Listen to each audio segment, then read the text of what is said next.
पहली बार अपने राजकीय जीवन में प्रधानमंत्री नरेंद्र मोदी ने माफी मांगी होगी, क्योंकि गलती स्वीकार तो वो कभी कर ही नहीं सकते, क्योंकि वो गलती करते नहीं, ऐसा उनका और उनके अंध भक्तों का मानना है। संकट के समय लोगों को मुफ्त में अनाज बांटने की भी औकात इस देश का किसान रखता है। उसके लिए वो भारी कीमत चुकाता है। अपने बच्चों की शिक्षा नहीं कर सकता, अपने बहनों की शादियां नहीं कर सकता, मनमाफिक तरीके से अपने माँ बाप का इलाज के लिए वो कॉम्प्रोमाइज करता है।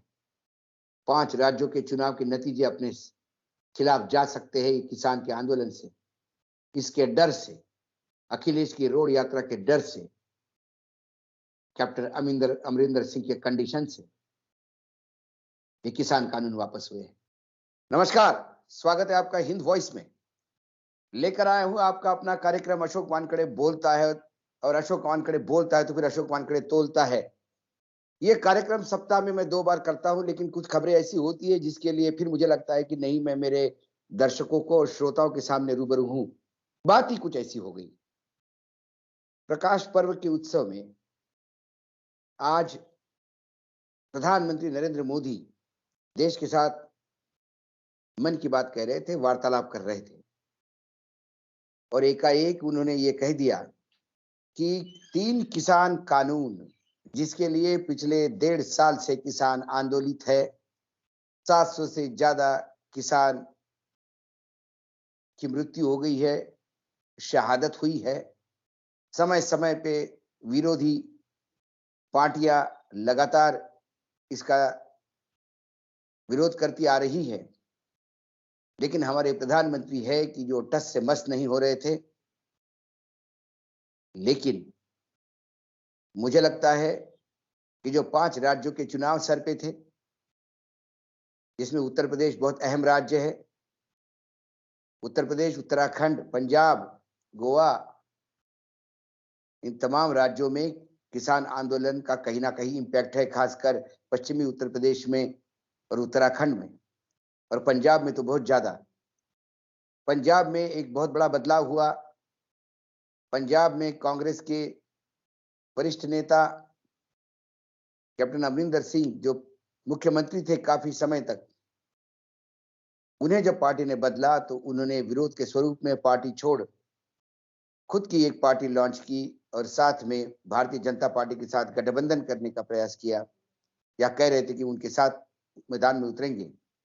लेकिन पंजाब में किसान आंदोलन को देखते हुए जो लगातार अमरिंदर सिंह बातचीत कर रहे थे अमित शाह और नरेंद्र मोदी जी से, उससे ये लग रहा था कि किसान आंदोलन के बारे में चर्चा हो रही होगी, और किसान आंदोलन के चलते पंजाब में बीजेपी के साथ जाना ये राजनीतिक आत्महत्या होगी अमरिंदर सिंह के साथ, वो जो नहीं करेंगे। तो उनके तरफ से भी इंडिकेशंस आ रहे थे कि किसान कानून वापस हो सकते हैं। किसान कानून जब से लागू हुए तब से देश का किसान आंदोलित है। किसान आंदोलन को लेकर सर्वोच्च न्यायालय ने भी इसको लागू ना करने के लिए सरकार को भी रोका है, लेकिन सरकार के नुमाइंदे लगातार इस बात पे भर दे रहे थे कि ये तीनों कानून किसानों के लिए कितने अच्छे हैं, जबकि जिन किसानों के लिए कानून अच्छे हैं ये बताने का प्रयास किया जा रहा था, वही किसान आंदोलित थे। सरकार को ये समझ ही नहीं पा रहे थे। पहली बार अपने राजकीय जीवन में प्रधानमंत्री नरेंद्र मोदी ने माफी मांगी होगी, क्योंकि गलती स्वीकार तो वो कभी कर ही नहीं सकते, क्योंकि वो गलती करते नहीं, ऐसा उनका और उनके अंध भक्तों का मानना है। उन्होंने माफी मांगी किसानों से 3 किसान काले कानूनों के लिए, लेकिन साथ में ये भी जोड़ दिया कि आज भी इस बात पे वो अड़िग है कि ये कानून किसानों का भला करने वाले थे। शायद वो कहीं कम पड़ गए जो किसानों को समझा नहीं पाए। मतलब माफी भी मांग ली, किसान कानून वापस भी ले लिए, और फिर ठिकरा किसानों के सर फोड़ा। उन्होंने कहा कि हमारे यहाँ खेती का बंटवारा होते होते स्मॉल होल्डिंग किसान हो गए हैं, छोटी छोटी जमीनों के टुकड़े किसानों के पास है। ऐसे करोड़ों 10 करोड़ से ज्यादा किसान हैं कि जिनकी जमीन बहुत छोटी है। उन्होंने माफी किस लिए मांगी ये मैं समझ नहीं पाता। शायद वो किसानों को ना समझाने के लिए माफी मांगी होगी, लेकिन सवाल ये है कि 10 करोड़ किसान जो आंदोलित है, क्या वो नासमझ है या फिर यह सरकार नासमझ है? उन्होंने एक झटके में तो ये बता दिया कि इस देश के किसान ही नासमझ है। उनकी अच्छाई के लिए सरकार कुछ करती है तो उनको समझ में नहीं आता। प्रधानमंत्री को कौन बताए कि आपकी एग्रीकल्चर यूनिवर्सिटीज और आपके शास्त्रज्ञ जो भी काम करते हैं उसके पहले से किसान अपनी खेती करता आ रहा है। वो बादलों का रुख देख के, हवा का रुख देख के, मिट्टी को सूंघ के बता देता है कि मिट्टी में कमी क्या है, बरसात कब होने वाली है, बुनी कब करनी पड़ेगी। किसान यदि आज मर रहा है तो वो सरकार के उन तुगलकी कानूनों से और सरकार की अकार्यक्षमता से किसान मर रहा है। 1947 से लेकर आज तक सरकार बहुत सारे दावे करते हैं किसानों के भले के लिए, लेकिन किसानों के लिए बीज, सस्ता बीज, सस्ती खाद, इंफ्रास्ट्रक्चर के नाम पे रोड, बिजली, पानी, भंडारण की व्यवस्था, 1947 से लेकर आज तक किसान इसी का रोना रो रहा है। सरकारें आती है जाती है, किसानों को हमेशा चुनावी एटीएम के रूप में उपयोग में लाता है। चुनाव के समय किसानों के भाई बनने वाले नेता जब सर्वोच्च स्थान पर पहुंच जाते हैं तो फिर उनको कारपोरेट सेक्टर घेरता है और फिर उसी चश्मे से वो देखते हैं। प्रधानमंत्री कह रहे थे, प्रधानमंत्री ने एक दोहा उनका सुनाया पंजाबी में और कहा कि संसार में सेवा का मार्ग अपनाने से ही जीवन सफल होता है। लेकिन दो प्रश्न उठते हैं, किसकी सेवा का मार्ग और किसका जीवन सफल होगा? कारपोरेट सेक्टर की सेवा करोगे तो आपका जीवन सफल होगा, लेकिन इस देश की जो जनता 135 करोड़, उसकी सेवा करोगे तो फिर कारपोरेट सेक्टर का नुकसान होगा, जो आप नहीं होने देना चाहते। ये तीन किसान कानून कैसे खराब है, ये किसानों के हित में कैसे नहीं है, ये हिंद वॉइस पे हम कई बार बोल चुके। मैं आज भी सरकार को न्योता देता हूं, किसी भी प्लेटफॉर्म पे सरकार इन तीनों कानूनों से किसानों का कैसा भला होगा ये बताने का कष्ट करेंगे। हम हार मान लेंगे, हम किसानों को भी कन्विंस करेंगे। इस देश का किसान मूर्ख नहीं है, अशिक्षित हो सकता है लेकिन नालायक नहीं है।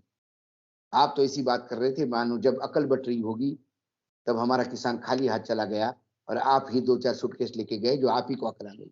किसान आपका माल कहीं भी किसी भी मंडी में बेच सकता है, कहीं भी बेच सकता है।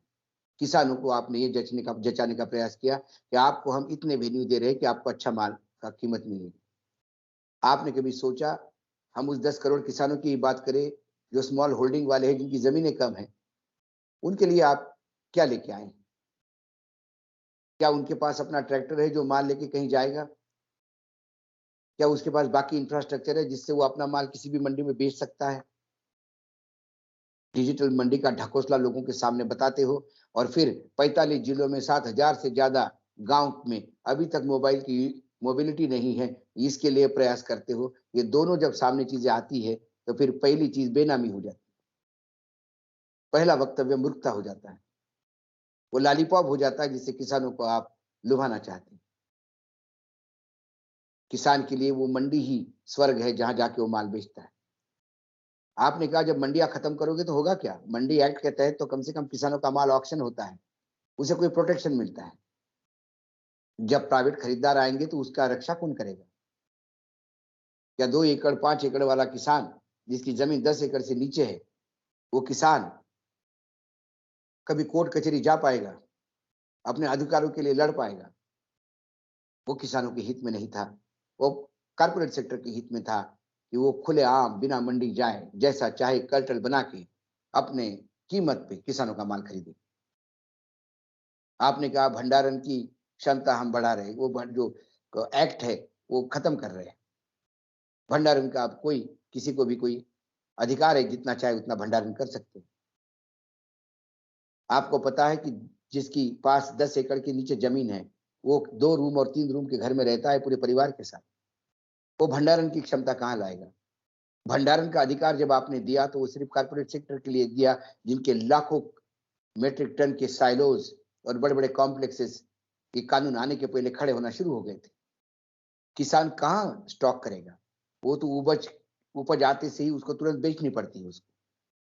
साल भर का उधार चुकाना होता है और नए साल की उधारी के पन्ने खोलने पड़ते हैं। आपने कहा कारपोरेट फार्मिंग कॉन्ट्रैक्ट फार्मिंग होगी, किसान का कोई भी बुआई के समय ही उसका सौदा तय होगा, बड़े बड़े लोग आके उस सौदा तय करेंगे, और यदि उस सौदे में कुछ गड़बड़ी होगी तो कलेक्टर के पास जाएंगे।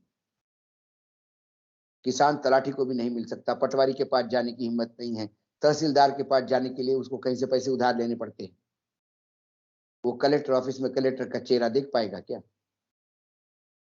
प्रधानमंत्री जाते हैं तो सारे राज्यों के कलेक्टर उनके सामने हाथ बांध के खड़े हो जाते हैं। तो शायद प्रधानमंत्री को लगता होगा कि जब मेरे गांव का किसान भी जाता है तो वैसे ही हाथ बांध के खड़े होते होंगे। लगातार कैबिनेट के कई मंत्रियों ने भी प्रधानमंत्री को समझाने का प्रयास किया, मेरे पास सूचना है, लेकिन प्रधानमंत्री ने भी उनको हड़काया और कहा ये मुट्ठी भर लोग हैं, इनकी चिंता मत करो।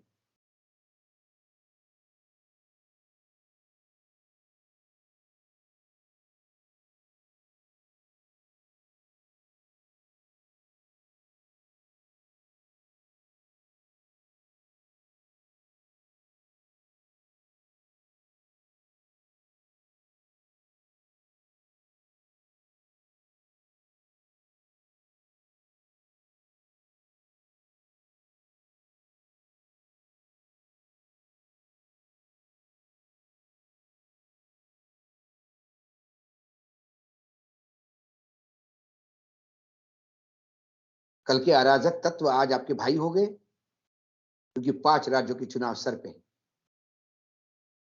उत्तर प्रदेश, पंजाब में मैंने शुरुआत में ही कहा कि पंजाब में अमरिंदर सिंह ने कंडीशन ही रखी थी कि जब तक किसान कानून वापस नहीं होंगे मैं आपके साथ नहीं आ पाऊंगा। पश्चिमी उत्तर प्रदेश में आपको लगा कि पश्चिमी उत्तर प्रदेश में तो हम टेनी महाराज के गाड़ियों से लोगों को रोन देंगे।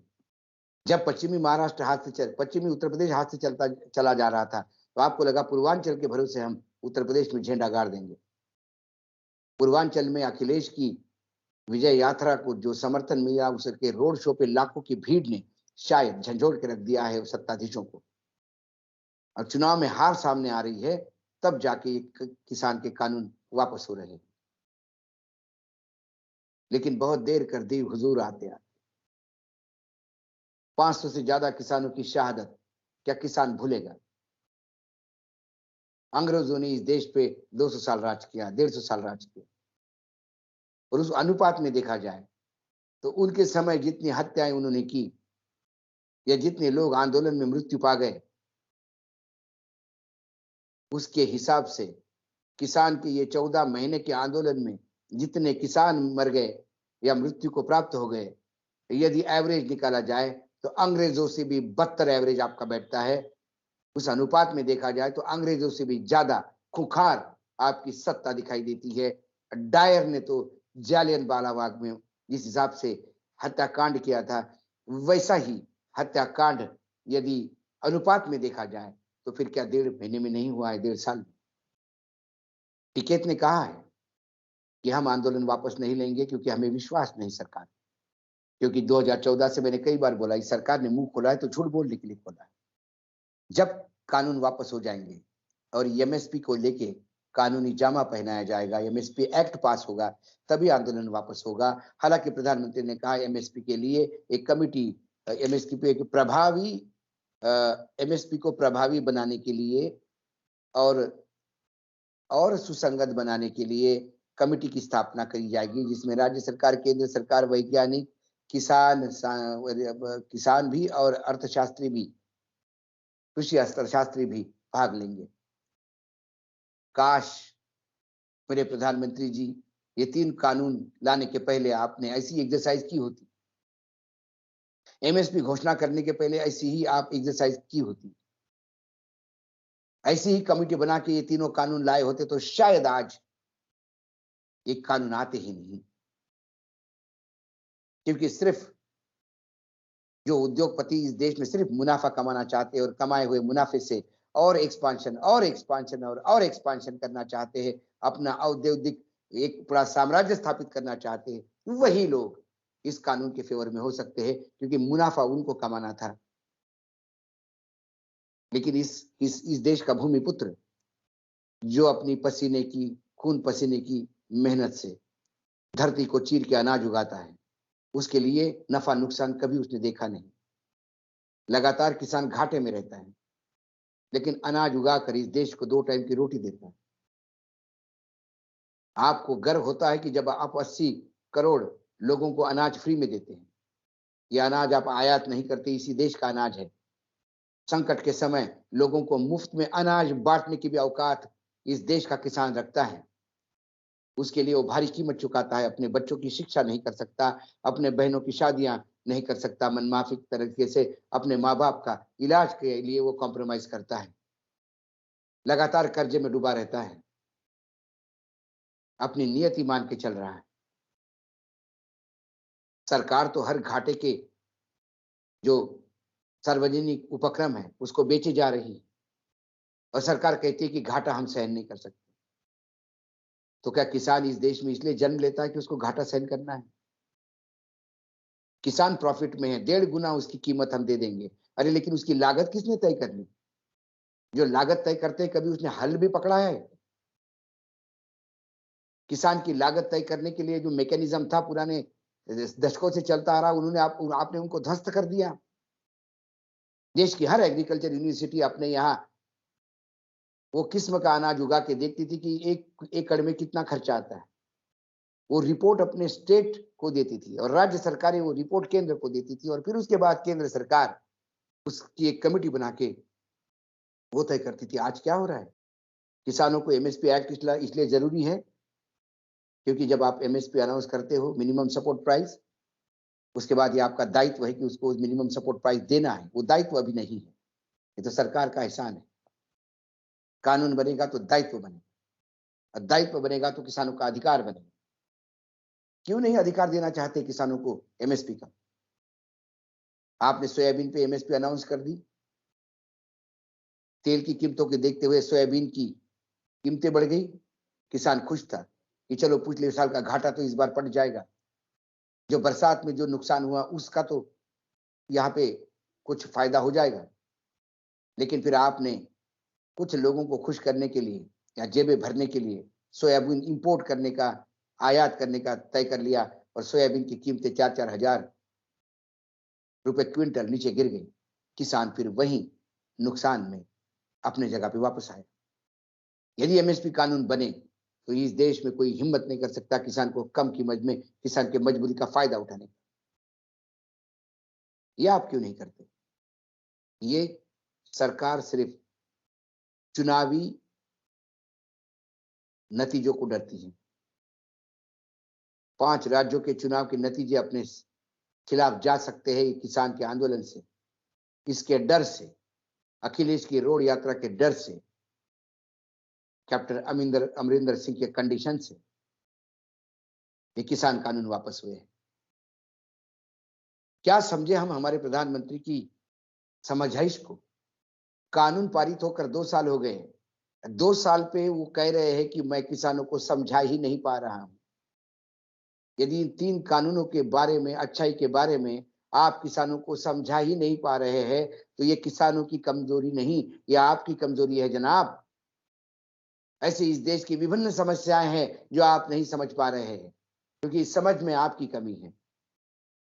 और आपकी समझ में इसलिए कमी है क्योंकि आपके कान और आपकी आंखें सिर्फ कारपोरेट सेक्टर की बातें सुनती हैं और आपकी आंखें सिर्फ उनका भलाई देखती है और आपकी जबान जो है वो सिर्फ मन की बात करती है। आपने जन की बात ना सुनी, ना देखी, ना की। लेकिन चुनावी नतीजे जो है वो आईना दिखा देते हैं और शायद इस आईने को डर के उन्होंने ये डिसीजन लिया। लेकिन इसकी कोई गारंटी नहीं कि 5 राज्यों के चुनाव खत्म होने के बाद फिर कोई नया पेतरा बदला जाएगा, क्योंकि मोदी जी माफी मांगने के लिए नहीं जाने जाते। मोदी जी अपने साथी लोगों की राय जानने के लिए नहीं जाने जाते। वो स्वयं ही सब कुछ है। लोग उन्हें भगवान मानते हैं और जैसा कि गीता में श्री कृष्ण ने कहा था कि नरों में मैं अर्जुन हूं, पेड़ों में मैं पीपल हूं, जानवरों में मैं सिंह हूं, वैसे ही वो किसान भी बनते हैं, उद्योगपति भी होते हैं, सैनिक भी होते हैं, राजनीतिज्ञ भी होते हैं, ब्यूरोक्रेट भी होते हैं, मजदूर भी होते हैं, कर्मचारी भी होते हैं। स्वयं ही सब कुछ है। स्वयं ही अपनी समस्याएं समझते हैं, स्वयं ही उसका निदान करने की बात होती है। इन 3 कानूनों के लिए तो आपने माफी मांगी, भलाई ठीक रख किसानों के सर पे फोड़ा, लेकिन फिर भी मैं उसका स्वागत करता हूं। आपको माफी तो नोटबंदी के लिए भी मांगनी पड़ेगी, 5 स्लैब के जो जीएसटी बनाए उसके लिए भी माफी मांगनी पड़ेगी, और माफी तो पुलवामा के लिए भी माननी पड़ेगी। पुलवामा किसने किया इस पे डिबेट हो सकता है, लेकिन पुलवामा हुआ ये सच्चाई है। और यदि इंटेलिजेंस एजेंसीज एक्टिव होने के बाद भी पुलवामा होता है और इंटेलिजेंस एजेंसी का फेलियर है, चाइना यदि भारत भूमि पे गांव बसाता है, इंटेलिजेंस की फेलियर है, तो फिर मेरे आका ये आपकी कमजोरी है, ये आपकी फेलियर है। आप ये नहीं कह सकते कि ठिकरा किसी और पे फोड़ो। आप चाइना पे ठिकरा नहीं फोड़ सकते, आप आतंकियों पे ठिकरा नहीं फोड़ सकते। वो तो जाने जाते हैं इस अंजाम के लिए, वो जाने जाते हैं इस काम के लिए। आपका काम तो देश को सुरक्षा देना होगा। वो 40 से ज्यादा जो इस देश के सपूत शहीद हुए, उनका जवाब भी देना होगा। 500 से ज्यादा जो किसान शहीद हुए, उनकी हत्या की जिम्मेदारी भी लेनी होगी। मात्र माफी मांगने से काम नहीं होगा। आगे आप ऐसी गलतियां नहीं करोगे, यह आश्वस्तता भी सरकार को देनी होगी। लेकिन सरकार का पिछले 7 साल का रिकॉर्ड देखते हुए लगता है कि सरकार ये करती नहीं, और सरकार ने भले ही आज माफी मांगी होगी, क्या ये 2-4 कदम पीछे हटना एक लंबी छलांग लेने की प्लानिंग है, या फिर वाकई चुनावी नतीजे से सरकार डर गई? ये तो समय बताएगा। 29 तारीख को लोकसभा का सत्र शुरू हो रहा है शीतकालीन। उसमें ये कानून रिपील करने के लिए, क्योंकि ये कानून वापस लेने के लिए फिर बिल लाना पड़ेगा। वो बिल आता किस फॉर्मेट में, वो भी देखना होगा। वो बिल जब आता है तो कुछ नया चीज तो लेके नहीं आता, ये भी देखना होगा। एमएसपी की कमिटी नहीं, एमएसपी का कानून होना चाहिए, फिर एमएसपी निर्धारण की कमेटी आप बनाइएगा। लेकिन एमएसपी एक्ट के लिए भी आपको काम करना होगा। एमएसपी थी, एमएसपी रहेगी और एमएसपी है। ये गुहार लगाने वाले प्रधानमंत्री, एमएसपी को बार बार जस्टिफाई करने वाले प्रधानमंत्री आज कैसे कह गए इसको और प्रभावशाली बनाने की जरूरत है? इसके मायने आप ये मान चुके हो, ये प्रभावशाली नहीं थी, इसमें भी कुछ कमियां हैं। तो फिर इतना बड़ा तंत्र लेके जो आप बैठे हो, इस उपमहाद्वीप की सरकार चलाते हो, तो क्या आपके पास इतने मूर्खों की पूरी दामाद जमात भरी हुई है कि जब आप एमएसपी अनाउंस करते हो या कोई कानून बनाते हो तो उसके बारे में कभी सोचते भी नहीं, बस सुबह उठे और कानून बना दिया, और फिर कहे कि तू दाल दाल मैं पात पात, जैसा नोटबंदी के समय हुआ, रोज नए सर्कुलर आते थे। जीएसटी के समय हो रहा है, हर जीएसटी के मीटिंग में नया कुछ आता है। तो क्या हमारे देश के रणनीतिकार इतने अकल से पैदल हो गए हैं कि उन्हें आने वाले समय में ये कानून लाने से इसके इम्पैक्ट क्या हो सकते हैं, इसका असेसमेंट भी नहीं है?